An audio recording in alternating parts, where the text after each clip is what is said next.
Foundations. That was kind of a thought of the day, working with someone, and there really aren't any foundations for really getting better deliberately. And I think that we live in a society that getting better at things is not on purpose. It's just kind of a hopefully you get lucky. And that's kind of one of the biggest paradigm shifts in my education is that there are so many things that you could do to better your odds. There's no guarantees, but you have odds, and most are working with odds completely against them. So think, or I guess we could talk about foundations. How do you get these foundations, especially in kids? That's a heck of a heck of a thinking project to go. How would you install sleep behavior, food behavior, phone behavior, social time behavior, training behavior? How would you install all of that in a person? And that is like it takes a village. Like that's kind of the thought that comes to mind is the parents can't do all of it, the coach can't do all of it, the educator can't do all of it.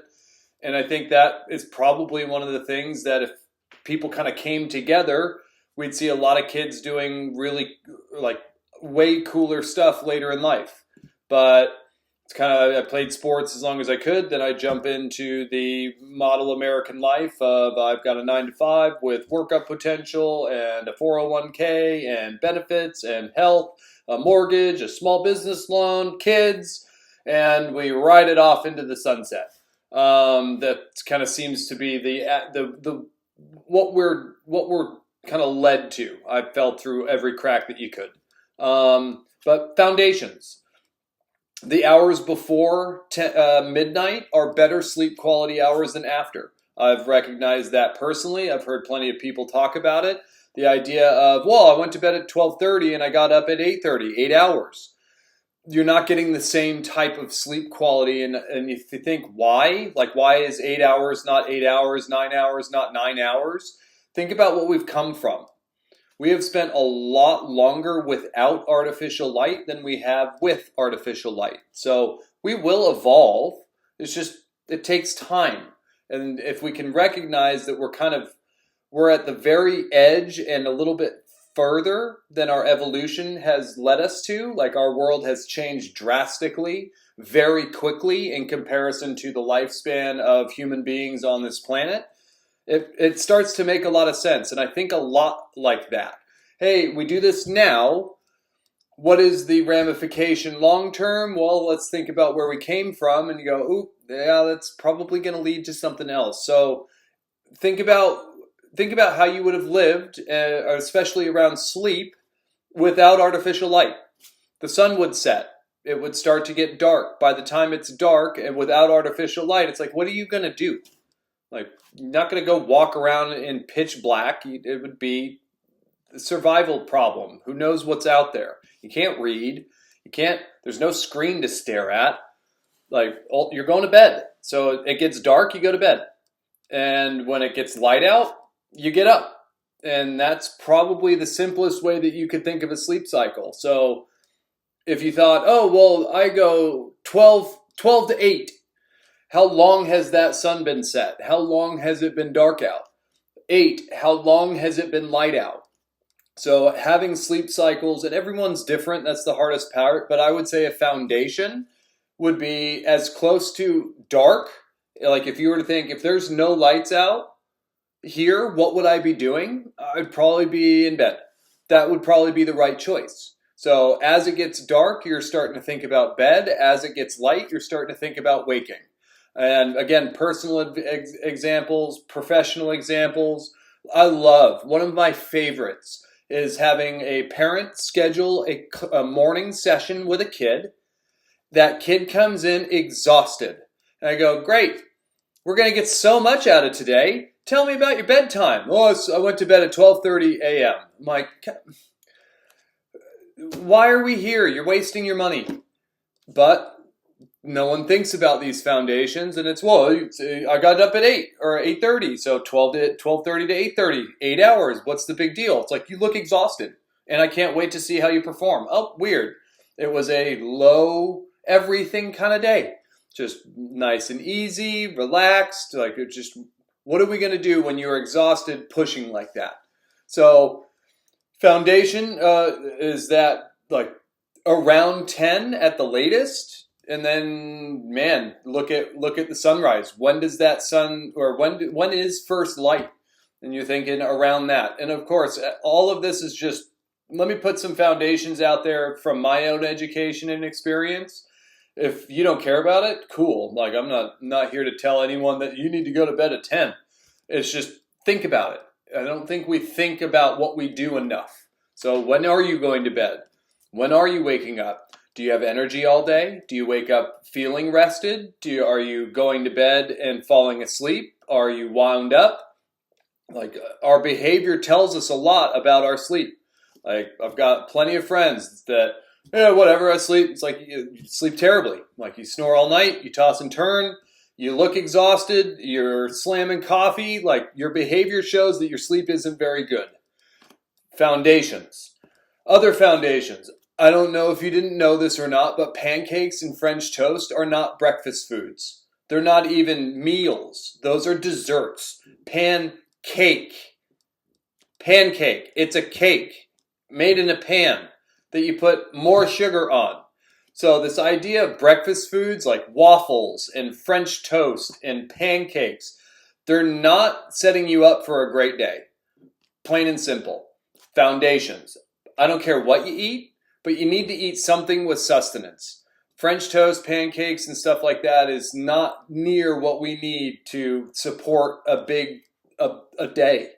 So could you have a pancake? Yeah, add something else. And again, I'm not, this is the meal for your breakfast. It's just a foundation that, like, again, you go to bed at midnight plus, you get up at 8:30, you have pancakes for breakfast. It's like, why are we here? That sucks. Like, we're not going to get much out of today, but I realize that's pretty normal. Like, I've had kids that look like they're still half asleep coming into a match. Hey, buddy, how are you doing? We play in an hour. Would love to see some energy from you. What'd you have for breakfast? Pancakes. Great. Well, they were protein pancakes. I don't care. Pancake. Cake. You had cake for breakfast. Can't wait to watch how you play. They never play great, unfortunately. I wish I was wrong all the time, but it's just not something that is sustainable and supportive of our overall performance and health. So, foundations. Eat before you do things. Eat right after you do things. Think protein and fat. Pancakes, sure, they have some protein, especially if you add protein powder. Fat, yeah, most of the carbohydrates in a pancake are going to turn to fat, but you don't have butter, maybe, hopefully you put some butter in their pancakes or on your pancakes. But protein and fat, before and after. Sugar during, there's a foundation for food. Exercise, walk, foundation. If you don't walk every day, start. Like, there's no sense in going to the gym and doing all this weight training and throwing barbells around and running on treadmills and all this stuff if you can't walk for a couple hours a day. Like, it is a foundation. We are supposed to be able to walk for a long time. And then if we need to get away from something, we need to sprint, and then we need to be able to stop. Can you sprint? Can you jog? If we're not there, no problem. Foundation, walk. Start walking every day. I bet whatever you're up to, you're going to feel a lot different. So there's a foundation for exercise. Ideally, NFL came out with this Play 60 campaign. I don't know if it's still around. I stopped watching the NFL a long time ago, but it was this idea that kids should play for 60 minutes a day. That is how you get unhealthy.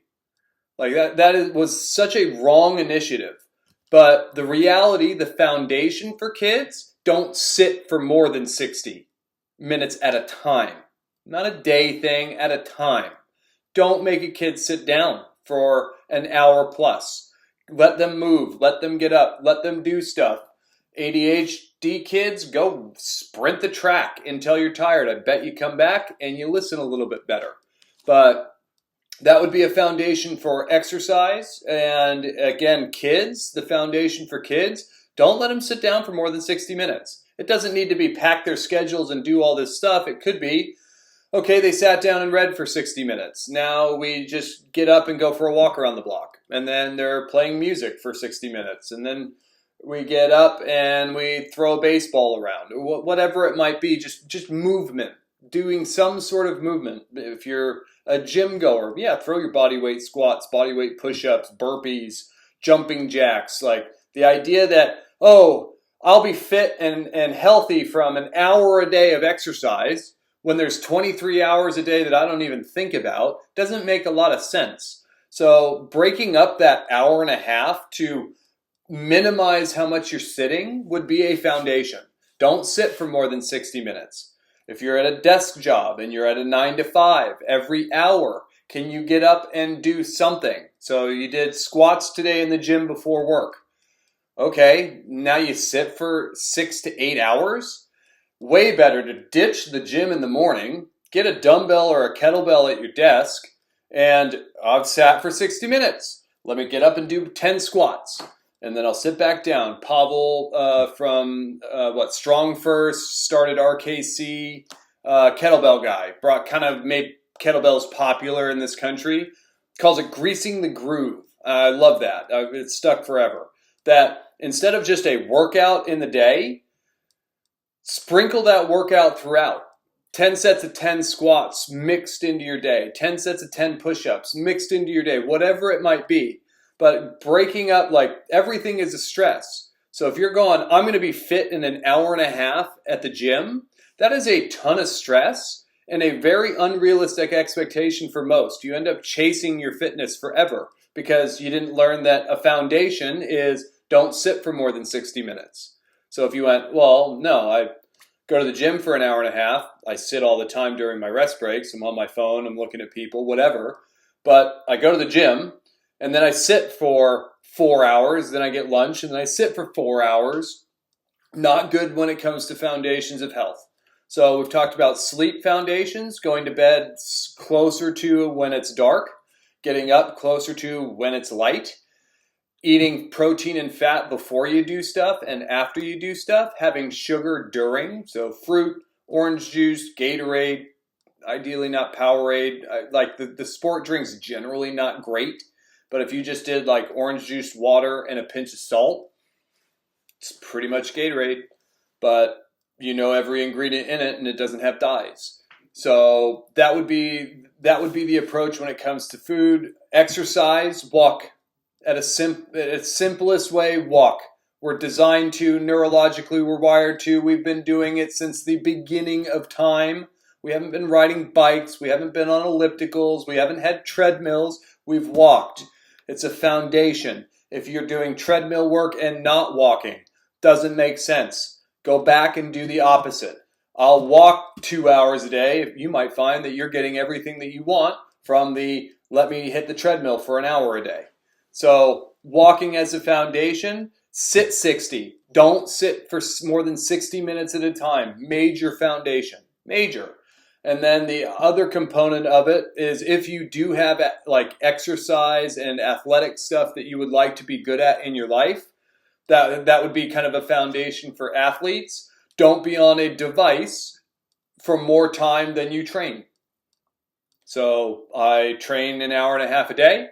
Don't be on your device for more than an hour and a half a day. You will adapt your vision, your balance, your posture towards phones. Not what you need when it comes to your sport. For the general population that is like 9 to 5 job, try and enjoy myself, decompress after work, rinse and repeat all week, and then I kind of do my thing on the weekends. It's a tougher one. Foundations would be, if like you really, a foundation would be making work a part of your day. I worked for a long time in that kind of corporate grind, making someone else a whole lot more money than I was making myself. And work was it. I worked, I rested, got recovered, stared at Netflix, did nothing good from work, and I did it again. And I got up. Everything was about work, and then I rested from work, and then I did it again. And it just a press repeat over and over. I lived in San Diego, 25 minutes from the beach, And in year one, I went to the beach twice. I got into that groove of just surviving. It took everything to make enough to make enough to live there. That I took that 6:30 a.m. client, was out of the gym by like 6:30 p.m. split shift. I would work out and eat lunch and take a 15-minute nap midday and rinse and repeat. I didn't do anything with my time outside of work. And then I was too tired for the weekend, so just shut down on Saturday, drink, watch some sports, do very little. Sunday, clean the house, grocery shop, food prep, everything of the sort, and then just dread Monday morning and hit it again. So looking back at that time, making work as a part of your day would be a huge foundation. So it's not get up, rush, get out of the house, get to work.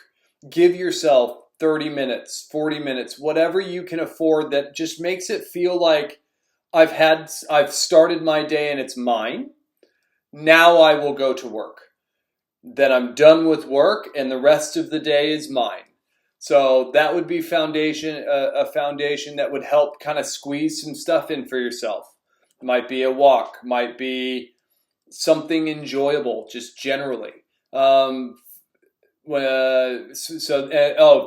where we were with screen time. Like if you can get to a point where you have a foundation of no screens within that hour of waking up, huge. I know people that turn on the TV immediately. Oh, I need to catch up on the news. It's a great excuse to look at your phone, but in reality, it does not matter. But yeah, I need to know what's going on in the world. That's one of the worst things that you could do waking up is let me bombard myself with stuff that's not in front of my face. Let me add the stress to my life immediately by looking at the news, politics, whatever it is, email. It's all there. It's all good. It's going to be there all day. You do not need to ruin or put a detriment to your day by waking up and being on that screen. So that would be a huge foundation. No screens within the hour of waking, no screens within the hour of going to sleep. It'll also help your sleep quality. It'll help your mood. It'll help those anxiety, depression, manic, happy, whatever moods that I'm so accustomed to. Other foundations. Pancakes aren't breakfast. 12:30 to 8:30 a.m. is not a good night's sleep. Don't be on your screens when you wake up or go to bed. Eat protein and fat before and after you do stuff. Have sugar during.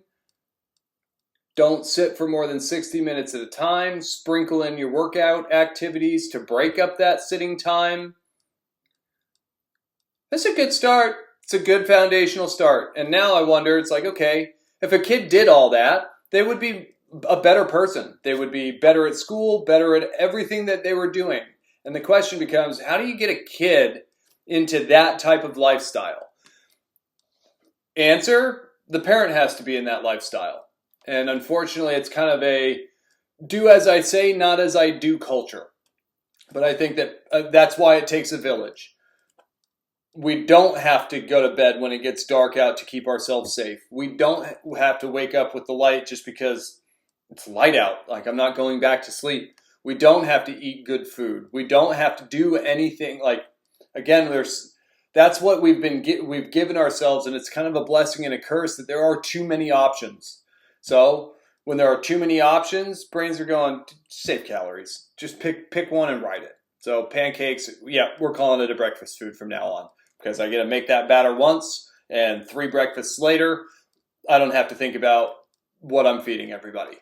So that's where the village approach comes in, to where kids need to have a coach that understands behaviors that'll support their athletic endeavors. I know my place, especially with middle school and high schoolers.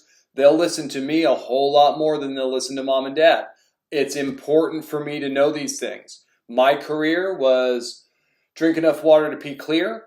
I learned that at 11 or 12 years old. Weird that I remember like the performance stuff. Well, it was this very small sample. The other sample was don't eat pancakes and syrup before games. I played 18 years, and those were the 2 pieces of advice, and both of them came at 12 and 13 years old. I got nothing from the college world. I got nothing from the high school world. I got nothing from middle school soccer, nothing from my clubs, nothing. So that would be a huge step in the right direction. If there are coaches working with athletes, watch this and give them the foundations. And that's what I did today with that kid that went to bed super late, got 8 hours, but looked exhausted, and then had pancakes for breakfast. So I don't know that I would have done anything with this information, but also no one told me, so I don't know. Because I didn't eat pancakes and syrup for breakfast, and I did try and drink enough water to pee clear. Like, I followed those 2 directions from that one coach at 12 and 13 years old. So I said, I don't know what you're going to do with it, and it's not a judgment on me from me. You do you. It's your career. You get it. Like, I'm telling you that the behaviors that you have are going to be a part of where you get to go, but that's up to you. But you need to know the hours before midnight are better sleep quality hours than after midnight, because we have evolved to go to bed when it's dark and get up when it's light. This is new to our current world. Pancakes aren't breakfast. It's a dessert. So we're going to burn that really fast, and we're going to have to monitor your performance so that you don't get hurt. And it's going to be a slower day, more relaxed day, less reps, more time in between, focus on really, really good quality of them, just because you set us up today for, like, we trained yesterday too. You went to the gym 2 days in a row. Like, this is either how you plateau and or start getting worse, or you get hurt, is just throwing stuff on without really thinking about it. So there's some foundations. It takes a village. Parents need to set the expectation and help the support at home. The coaches need to set the expectation, and hopefully they're in line with what parents are talking about and provide the support within their setting. And I don't know what teachers can teach, actually. Like, they're kind of stuck in it. This is what you're allowed to talk about in school. So you're probably just going to school to go, hey, give me the history lesson, the English lesson, whatever. Unfortunately, it doesn't seem like school is a very powerful place for creating standards and support these days. Maybe it's just a Portland thing, but it seems more like a please don't yell at us. Please don't be upset. Please don't create issues for the day. Whatever we can do to make it easy on you, we will. And I think most kids graduate today without even a thought. But another topic altogether. So foundations. Think about doing some foundational support for yourself. It goes a long way. The exercise one was we didn't talk about was walk. Make a goal to walk every day, and make it so small and silly that you'd feel stupid not doing it, especially if you're not walking now. Just walk to the end of the block and back. Call it a day and start building from that. Go to bed 5 minutes earlier. Get up 5 minutes earlier. Set the reminder for 60 minutes in a chair, and then I'm up doing something. Like, you got to build behaviors very small. Most often, some people are just give it all to me and I'll do it, which is awesome. I love those clients, but those are a lot less in between, or there are few and far in between. So take your time, reflect on some things, make work a part of your day, not your day, and there's a good start. Have a good one.